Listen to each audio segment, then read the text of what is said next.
Let's try this. Okay, one more take. Long ass take, man. So I saw Sinners yesterday. That ain't your brother. And I thought it was great. I want to see it another time before I definitively call it like a modern classic, because you definitely are. I mean, a lot of people are saying that right now. It truly is a genre film that is weird and takes wild swings and is trying so many different things in a way that I really don't think we've seen in a long time.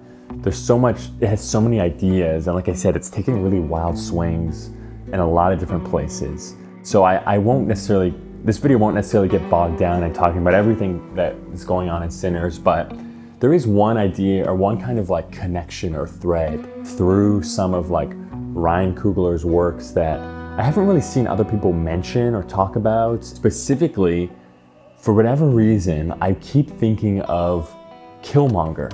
I took life from my own brothers and sisters right here on this continent. And all this death, just so I could kill you. It may seem like a weird connection at first, but stay with me. I do think there is a connection between, or at least a sibling shared idea between what the character of Killmonger is doing and what the vampire cult and what Remmick, the leader, Irish vampire, played by Jack O'Connell, what he represents. If I had to fit it into a kind of simple archetype, that's what I would call it, is the resentful revolutionary. Of course, Killmonger, just to summarize, in case people haven't seen Black Panther in a while or at all, Killmonger is the villain or the antagonist in that film, and his fundamental disagreement with Chadwick Boseman's Black Panther is that he doesn't agree with the diplomacy strategy. He wants to put pressure on the rest of the world by applying force and turning Wakanda into a superpower, and they would use their Wakandan vibranium weapons to enforce a new world order through violence that would be a new world order where people of color would be empowered more. It makes for a compelling idea for a villain. I remember when that movie came out, a lot of people were saying something to the effect of Killmonger was right. He's actually not the bad guy, which is not true, by the way. His methods are extremely suspect, and the kind of violence he was demanding or planning to do would have been immense and truly terrible. And I think the interesting thing about Killmonger and his connection to this idea or the archetype of the resentful revolutionary is he is someone that chose this path because of this trauma he felt as a kid, when his father was basically killed in front of him. His plan, or it masks just his fundamental this is just a lonely guy that is obviously suffering, and the plan is more to bring other people into his suffering more than it is to bring peace on earth, kind of thing. And that is, I think, the fundamental quality of what I'm talking about when I'm talking about the resentful revolutionary kind of. And if we can say anything about Killmonger and what he would have achieved if he had been successful by the end of the movie, is that he really would have just created more Killmongers, more young people that would have felt the kind of trauma he had felt and become as angry and resentful and lonely as he was. And he really would have just recreated and reproduced himself in the world. Maybe you see where I'm going with this now. I'm sad as all, but I don't need no saving. Yes. Yes, you do. So bringing this over to Sinners and the character of Remmick, this Irish vampire, he has a great entrance. He lands as though he's landing from the sky, on fire, like a fucking bat out of hell. He's getting pursued by these indigenous vampire hunters, which there's so many little ideas in this movie that are just offhand, off the cuff, that could be its own fucking spin-off movie in and of itself, the indigenous vampire hunting crew. Just so cool and so interesting. But yeah, we're very quickly introduced to Remmick in this movie, who is a vampire. What I like about Remmick, he's a very different character than Killmonger in a lot of ways, but I think the two share a lot, and Remmick really feels almost like a reiteration or evolution of kind of one of the fundamental ideas at the heart of what Killmonger was doing. Of course, Remmick similarly is offering a kind of heaven on earth promise to his followers. that to become a vampire is to rid oneself of pain and suffering. You know, you never have to worry about money or getting a job or food. And if you pull your loved ones into it, you'll never have to worry about them dying either. It's not necessarily a terrible idea from the outset, as scary as it is, and it's so scary when it's presented, like the way they kill people and the way they attack is like, the vampires are really scary in this movie. At least I felt that way. But it's like, a part of you wonders whether it might be interesting, or like, you know, it's like, is it so terrible to be a vampire? And you see that reflected in the characters, right? Like the high that a lot of the initial converts, so the converted like vampires, some of our main characters, like Haley Steinfeld's character, one of the Michael B. Jordan brothers, you know, they do have this initial high of like, I've never felt better. This is the life we've always wanted. It's interesting how the movie deals with that high and like the reveal that we get about Remmick as the movie goes on. What I love about the Remmick character is that he, just like any great antagonist, and this goes with Killmonger as well, you know, a great antagonist in a genre story, I think complicates or answers or like furthers the question of the protagonist's journey up until that point. You know, when it comes to Preacher Boy or Sammy, who is effectively our protagonist, but maybe we can fold in the Smoke and Stack brothers as like co-protagonists. These are people that for the first hour and a bit of the movie, people that are considering their path in life and what they are meant to be doing and what they should be doing in their lives. Sam, Preacher Boy, is like trying to figure out whether or not he should pursue his love of blues and his immense talent and the connection he gets to people from that, or, you know, the life of being a preacher's son and whether he should follow the church in that way. The Smoke and Stack brothers are like fleeing presumably from the law and have lived many lives as soldiers, as gangsters, as they've seemingly done a lot and are criminals and have a reputation about them. And, you know, they come back to their hometown to start up this juke joint as like, not a final option, but like maybe like a final path, you know, a way of like making meaning or trying to make any kind of meaning in their life and have something that is theirs and they can hold on to. And I think that's really the thing of like what this movie's about, almost, if I can go that far, is like these characters trying to make meaning and hold on to meaning in their lives on some level. And so what's so great about Remmick is that he complicates that question, right? Like Remmick comes in, he's offering like this heaven on earth, this vampire afterlife. But of course, similar to the Killmonger character and this archetype I'm talking about of the resentful revolutionary, as the film goes on, we kind of see the seams of this idea. We see that it's not quite, the grass isn't quite greener. He's desperate to have Sammy Boy, Preacher Boy, to come over to their side so he can have access to his knowledge and talent and ability to, you know, play music that allows him to connect with the past and future, so that Remmick can connect with his ancestors. You know, there's that great scene, of course, where they have that oneer where Preacher Boy's playing his music and we see spirits of past and future come into the juke joint as everyone's dancing, and it's a really like interesting and like wonderful, overwhelming like piece of filmmaking. Like it's so fucking awesome. And there was a moment where I'm watching that scene, I'm like, is this allowed? You know, like it's completely unexpected, and you wonder whether it's about to like fundamentally disrupt or like break the movie.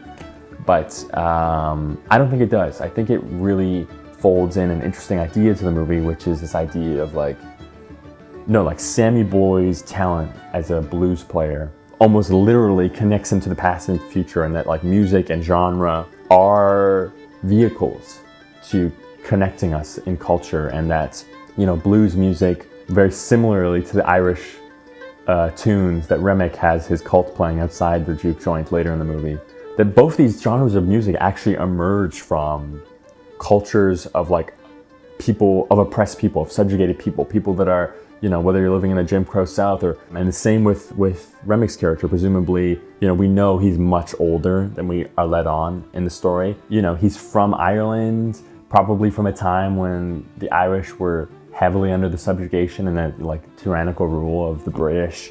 And I think it's a really interesting connection Coogler makes between those two cultures and music as a mode of expression for those kinds of things and for those kinds of people. And Remmick wants to feel that again. He wants to feel connected to his ancestors. He wants to be seen by the people that knew him. Like, of course, when Remmick dies, I really see that scene as like a release for him.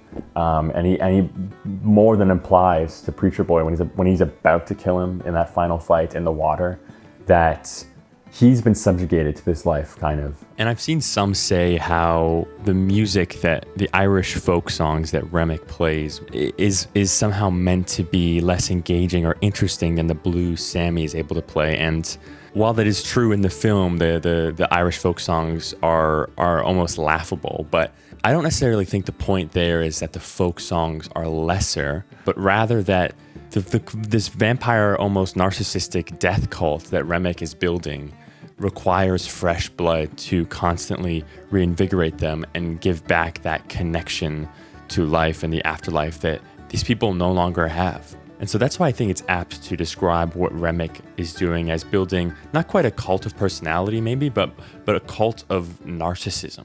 Almost quite literally in the logistics of like how the vampire stuff works.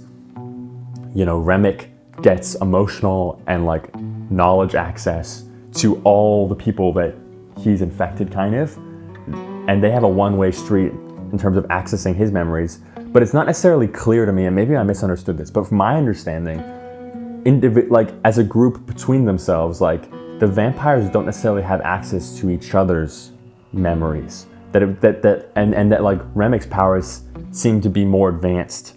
You know, we see that his eye color is like are red, and like the other eye colors of some of the others are like slightly different. And so my takeaway from that is like Remmick truly is the master. You know, his whole goal and objective, apart from just spreading his cult and getting other people to share in his loneliness, is to remedy that by like bringing in someone like Preacher Boy so that he can truly connect to his past. Because the reality is the high that characters like the Haley Steinfeld character and some of the other characters get when they're converted to being vampires kind of belies the fact that like Remmick, who's someone who's been a vampire for a long time, it seems like, still, you know, despite overcoming, you know, the suffering of the flesh and, you know, and like he lives forever, he doesn't feel pain. It's like the question of meaning and how he builds meaning in his life is still problematic, right? Like he still is a lonely, angry, and resentful person, kind of, that doesn't have that deeper meaning in his life, and he's searching for it. He's trying to get it through someone like Preacher Boy. What I like about this, and why I think it's a kind of iteration and evolution of the Killmonger idea, is that like both these men fit under the category of the resentful revolutionary, but only insofar as Killmonger is the actual resentful revolutionary, and Remmick is more so the resentful anti-revolutionary. And that's because, you know, they both have this rejection of the status quo, but Remmick's is a rejection by way of nihilism. And it's a nihilism that, you know, was perhaps latent or implicit in the character of Killmonger. And so Remmick's solution is to build a new clan, if you will, one that is free of identity and that feeds on and benefits from a myriad of cultures. It's basically like a blank slate ideology that reduces you to like a non-entity, like you are just a part of the oneness of it all. And for me, that's kind of what the movie is about. You know, it's about the problem of like building a meaningful life and doing that in a world that is from every angle trying to like make that an incredibly difficult process, whether it's your station in life, economically, racially, geographically, you know, like that there are all kinds of elements at play conspiring to really bring these people down. And for a brief moment, they are able to enjoy in love and life and laughter. That sounded corny. But you know what I mean, in the juke joint. And, you know, Remmick and the vampire cult represent like a fundamental shaking of the foundations of meaning and like building meaning and like what is the point of even trying it at all. You know, when you put the movie in that context for me, I think a lot of it opens up even more. You know, I see people asking the question about this movie of like, why does Preacher Boy, for example, in the very end, like leave the church and pursue living the blues when, you know, conceivably he has seen the devil. Like, you know, in meeting Remmick, he has seen just evil, like true evil. You know, wouldn't you come to God at that point? And And I think what's interesting about that is like, you know, even despite the fact that Ryan Coogler, who I obviously don't know this guy, but from like interviews and like some of his previous movies, like I'm pretty sure he's a guy that thinks about God a little bit and like, so I don't think he's like this point at the end of the movie, it's meant to be like, fuck God or something. Like it's more like the only thing Preacher Boy has been able to truly find like genuine connection and ability to like connect with people through love. It's like through his music, and like that is his, you know, his path to meaning and faith or whatever. And that's, you know, in a lot of ways, and the movie doesn't really expand on this, but like a church in and of itself doesn't necessarily mean a greater connection to God or a greater, you know, connection to one's faith. That like a church, just like any kind of cult, can end up being a hollow mechanism for, you know, masking one's loneliness or resentment or anger or, you know, emotional unavailability. And so that's what I think is what's going on with Preacher Boy at the end. Is like he's choosing the thing that brings love and connection to him and like connects him to other people, and that ultimately that is the way to build a meaningful life, is like through, not to be corny, but connection, you know. And I think it's like a really lovely idea, and that music and genre can help us build that culture and connection with other people. And then when that's done sincerely and honestly, that is how you build healthy communities, as opposed to cults of personality run by the resentful revolutionary. And as my very last point, I just want to note how I don't really think it's a coincidence that, you know, across Coogler's films, that Stack and Killmonger, you know, two of his most swagged out, materialistic kind of characters, the characters that have the best haircuts, you know, that these two men are also the most insecure and hollow and have lost their connection to the real. Like as Stack says in the end to Preacher Boy, all grown up, he says, "I miss the real." So yeah, that's something I was thinking about. An idea that I think is really strong in this movie, but a thread that maybe has been building across some of his movies. You know, I don't know. Let me know what you guys think. Did you guys think about this movie in that way? Did any of this resonate for you? Leave a comment, let me know. And also to my subscribers, this is I don't usually make videos like this, where I candidly sit down and talk like this for an extended period of time. So let me know if you like this format, and maybe I'll try it again. Thanks for watching. Okay, bye.